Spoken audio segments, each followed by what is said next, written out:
Hallo iedereen, welkom bij Dutch&Go. Today we're going to be talking about Tussentaal, spoken Flemish, informal spoken Flemish. I've already previously made a video about Tussentaal and you can check that one out here, in which I explain the differences, some characteristics, the history, the origins, why we have it, what is it, when you use it, etc. So if you want to understand that a little bit better, please check that video out here. And if you just generally want to understand a little bit more about standardized Dutch, and if you think that that whole landscape of, Dutch is spoken in the Netherlands and standardized Dutch and Dutch is spoken in Belgium and etc. If that is also confusing for you, then I've also made a video about that here. And you can check that one out too, and I hope that that will be helpful. In this video, I'll be discussing some of the phenomena of Tussentaal, some of the characteristics of Tussentaal, based on the easy Flemish videos or easy language videos that I've made, where I basically interview people on the streets and ask them about their opinions about, Bruges on the one hand, the differences between Flanders and the Netherlands culturally speaking, and the differences between Netherlandic Dutch and Belgian Dutch from a linguistic point of view. So basically, I'm just taking some examples from these videos and I'll just be discussing them as a sort of indication of some typical elements of Tussentaal. Be aware, this video is far from complete. I'm not pretending that I'll be super complete about, all of the differences or all of the markers of Tussentaal. That's not the point. I'm just choosing randomly some elements that you can also hear in the video, and that way you understand, oh yeah, that's actually Tussentaal. That's very common, because throughout all three videos you hear a lot of dialect, but also mainly a lot of Tussentaal. From a student's perspective, would I now recommend that you, if you live in Flanders, that you start studying Tussentaal? And my answer to that is, meh. It depends on you. It depends on when you use Flemish or Tussentaal, how often you would use it, where you hear it, what your environment constitutes of, etc. Do bear in mind that the code switching from, on the one hand, standardized Belgian Dutch to Tussentaal, that is a capability that is not easy for language students in general. It's not so easy for language students to switch consciously between, on the one hand, dialect or spoken language versus, on the other hand, standardized language. I mean, I'm not saying it's impossible, but it might be a little bit more difficult. However, it might be good to become more aware of what people are saying and understand that, in which case I would recommend this fantastic book by Sophie Beginnen, Wat zegt ge, in which you can practice Tussentaal and you can also learn what the most common expressions, words, vocabulary, grammar differences, etc., what they are, how they are used, etc., etc. But again, if you speak standardized Dutch, you'll be able to be understood both in Belgium and the Netherlands. If you start focusing only on Tussentaal, or maybe even dialectically inclined Tussentaal, then of course your chances of becoming more understood or becoming less understood in the Netherlands increase. So, if you want to sort of keep your options open, also maybe from a job perspective kind of thing, I would not necessarily recommend to really start studying Tussentaal with the intention of actively speaking it. But again, it's depends very much on your goal, your responsibilities, your wishes, dreams, etc., and what you think is important for you in your life. Because of course, the more Tussentaal you speak, the more integrated you'll become into, let's say, Flemish culture and the friends that you make and the people that you meet, etc. You'll start to sound even more natural. It all depends. I would definitely not recommend studying Tussentaal if you're only on an intermediate, maybe B1 level. I would definitely wait until you have a steady, stable, hard B2 C1 level. That's when I would, you know, really start studying Tussentaal if that was your goal, if that was your intention.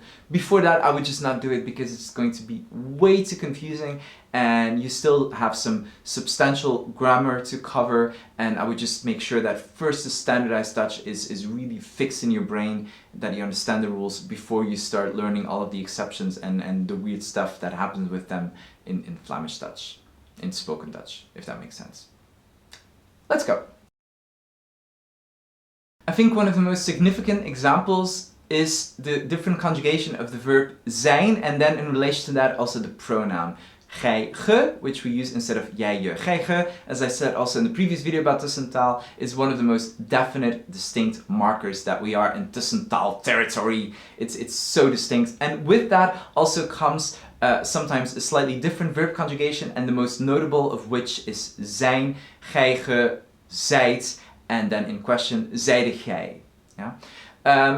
I would also have to mention that there's also a slightly different usage of u, and if you want to know more about that, check out my video about that here, because that is going to be super helpful, because there is a slightly different usage of u in standardized Belgian Dutch, meaning you formally. In Tussentaal, it's more complicated. But again, check out my previous video about that. I'm not covering that here. Maar als je goed kijkt in de film, op bepaalde momenten, bepaalde scènes, staat er niet alles op zijn plaats. Je weet altijd waar je aan toe bent als je met een Nederlander aan het praten bent. Dat is waar. Maar ook vroeger, als je zo naar bijvoorbeeld Nickelodeon of naar Disney Channel keek, dan was dat ook vaak naar Nederlands. Characteristic number 2, deletion of entity. This is also, again, one of the most common ones. And sometimes the difference between standardized Belgian Dutch and Tussentaal can be quite narrow, but the usage of gij, as I said previously, is a marker, but also this one. If someone is using nie instead of niet, or da instead of dat, wa instead of wat, that's a clear indication that we're no longer in standardized Belgian Dutch territory, but rather in Tussentaal. And then the logical consequence of that is that we also link it often to the subject, and then specifically the ik subject. Dak, wak. Or, for example, daje, waje, which you then link with the jij, je, waje. Yeah, daje. So that's an important characteristic of Tussentaal. Niet mijn favoriete mensen, ik weet niet. En dat is voor mij wat dat voor mij het heel, het grote verschil maakt. Ja, ik vind dat wel. Er zit een heel groot verschil tussen. Er worden zoveel verschillende woorden en afkortingen en dialecten gebruikt, dat inderdaad, dat als je het niet gewoon bent, dat onverstaanbaar is. Hè. Characteristic number 3 is the unnecessary dot. This is a very common one, where we basically add the dot to a linking word introducing a subclause. So, for example, ik zou niet weten hoe dat ik op je vraag moet antwoorden. In Tussentaal en in standardized Belgian Dutch, it would be ik zou niet weten hoe ik op je vraag een antwoord moet geven. So, here we use an extra dot. Or, for example, ik wil weten of dat hij morgen komt. Tussentaal, ik wil weten of hij morgen komt. Standardized Belgian Dutch. So we just add an extra dot whenever we have a linking word that introduces a subclause. Very common, and you hear it throughout all easy Dutch, easy language videos that we've made. You hear it a lot. En waardoor dat wij minder samenhangen. Hè. Omdat er zodanig veel soorten zijn dat ik niet weet wat dat kan antwoorden op je vraag. Tof om uit te gaan, leuk om mensen te leren kennen. Veel toeristen, waardoor dat je dus veel mensen leert kennen eigenlijk van de andere wereld. Allee, van de andere kanten van de wereld dus. Characteristic number 4. French words and French interjections. People in Flanders and in Tussentaal and spoken Flemish, there's a great impact of French, so people do tend to use a lot of French words also in dialect but also in spoken Flemish in Tussentaal. That leads to exclamations such as allee, for example when they can't find a word. Allee, hoe zeg je dat? Allee. Or for example when they're a little bit like in disbelief. Allee, serieus? Or you could also have a word like swat, which you use to indicate a change of topic. Swat, we gaan naar huis. Meaning, let's round this off. Or, for example, voilà, which kind of means, there you go. Voilà. There you go. You're right. Voilà. Like that. So, there's also slightly different meaning to how it would be, in comparison to how it would be the original meaning in French too. We have kind of like adapted it to our own needs and you know, linguistic circumstances. And then, having said that too, there are a lot of other French words that we use in Tussentaal. Think about things like content, salut, merci, de embroyage, sacoche, médicament, curieus, nerveus, juste. For all of these words there are equivalents in standardized Belgian Dutch, but basically these are very, very common in spoken Flemish in Tussentaal. Allee, ik vind wel dat je het goed verstaat Nederlands. Dan chapeau voor de mensen die Nederlands willen leren, want ik zou het niet kunnen. Allee ja, ik zou het echt niet kunnen. Ja, maar zij noemen dat wel... Characteristic number 5, voor, instead of om te. Instead of om, for the om te structuur. For example, ik ga naar huis om iets te eten. In Tussentaal, instead of using the om, we would use voor. Ik ga naar huis voor iets te eten. Ik ga naar huis om iets te eten. Voor substitutes the om te. So, for example, I'll read out some examples, first in Belgian Dutch and then in Tussentaal. We komen naar Brugge om te shoppen. We komen naar Brugge voor te shoppen. Ik wil graag betalen. Het is voor te betalen. Zij komt altijd naar hier om te zeuren. Zij komt altijd naar hier voor te zeuren of voor te zagen. Het was om te zeggen dat ik me geamuseerd heb. Het was voor te zeggen dat ik me geamuseerd heb. Here also you might notice, as I'm speaking now Tussentaal, which here in this situation is a little bit unnatural because I'm not hanging out with my friends and, you know, speaking casually. But you might notice as I'm speaking, there is a slightly West Flemish inclination here, especially my pronunciation. I can't avoid that, I can't help that. I'm from West Flanders, so whenever I speak Tussentaal, I'll have a slightly more West Flemish pronunciation. What to do? And that's kind of also indicative of how Tussentaal is, and that's also why I'm saying it exists on a spectrum. People from Brabant or people from Oost-Vlaanderen, etc., they might have their own way of using Tussentaal. They might use their own elements of their own little dialect in Tussentaal. And as I also said in a previous video, then understanding when Tussentaal ends and where dialect begins, that can be a very complicated discussion. I would say that there it's mainly the vocabulary and mainly some grammatical differences, but I'm not even going to go into that because, you know, I mean, life is too short basically for now. But I might at some point make some videos about Flemish dialects and try to give you an overview of the different dialects. That I might do. Leave a comment if you think that is a good idea and if you like to hear something about that. Whatever you do, I'll do. Or whatever you want, rather, I'll do. Ja, daar ga ik soms ook voor een keer aan het strand gaan wandelen of zo, maar voor de rest, ja, feeling eigenlijk echt niet. Het is nog steeds een veilige stad vooruit te gaan, vind ik ook wel. En dan de brouwerij Halve Maan. Vond ik ook leuk. Zelf als bruggeling leuk van naartoe te gaan. Characteristic number 6 is the doubling of subjects. So this is also a very common one and one that you can hear throughout all Easy Flemish videos, Easy Dutch videos. This doubling of subjects. So for example, dat ik. Yeah, you kind of use it also often to make it sound better, to create a kind of link. Dat is iets dat ik niet weet. Dat is iets dat wat ik niet weet.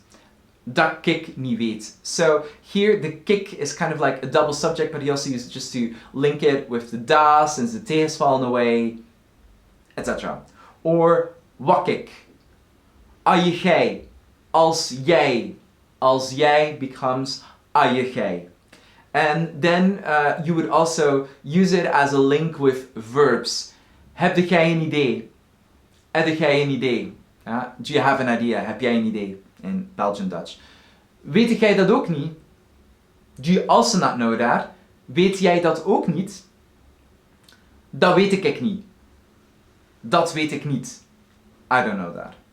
So these are all examples of what we call a double subject, where you sort of repeat the subject, but mostly there for sonority reasons, mostly there for reasons because you want it to sound better. Allee, 20 minuten met een auto en ik zit in Katzand. Daar echt dure coffeeshops en zo. Daar moet je zijn als huurtels. Dus laat staan, voor West-Vlaanderen alleen al. Als ik naar Kortrijk ga, moet ik eigenlijk al vrij goed luisteren wat dan die mensen zeggen, want dat is een compleet ander dialect. So that's it. I gave you some general characteristics of Tussentaal, and we talked a little bit about how you can recognize Tussentaal, what are some of the immediate markers. Again, Tussentaal, spoken in Flanders in informal, unofficial situations, and then we also still have standardized Belgian Dutch, which is spoken in formal, official situations on television by presenters and newsreaders, etc., and in the news, journals, things like that. Considering all of that, again, the focus I think should be, for you as a student, this should all be kind of like passive knowledge. If you are working in Flanders, if you have a social profession, this, I would say, should be passive knowledge. I wouldn't necessarily go about and actively study Tussentaal to actively speak it, because I would kind of want just to make sure that I'm understood and can communicate clearly in standardized Dutch, both in Flanders and the Netherlands. That seems to be a lot more sound, economically speaking, but again, it depends on your own life situation and you know what you want to do and you know what is necessary for you. Passive or not, if you want to practice Tussentaal, again, I can recommend this book. I'm not being paid for this, I'm not being sponsored. No, this is just because I really love it and I sometimes use it with students too. It's really, really good material, and if you go to her website, which I'll link below, then you can subscribe to her newsletter, which is super handy because that way you can learn new Flemish Tussentaal or even dialectic words and expressions, and yeah, it's just generally super, super helpful, and I think it will help you to understand, you know, spoken Flemish. Generally speaking, I just think that a lot of this, let's say, contrast between spoken Flemish on the one hand versus standardized Belgian Dutch on the other, just has a lot to do with our strained relationship with the standardized language. We just, as I said in the previous video, weren't really taught properly, have a little bit of a difficult relationship by the way that often we felt that it was imposed on us, etc. And that's why we have developed our own kind of like, let's say, way of speaking, also due to economical and social circumstances.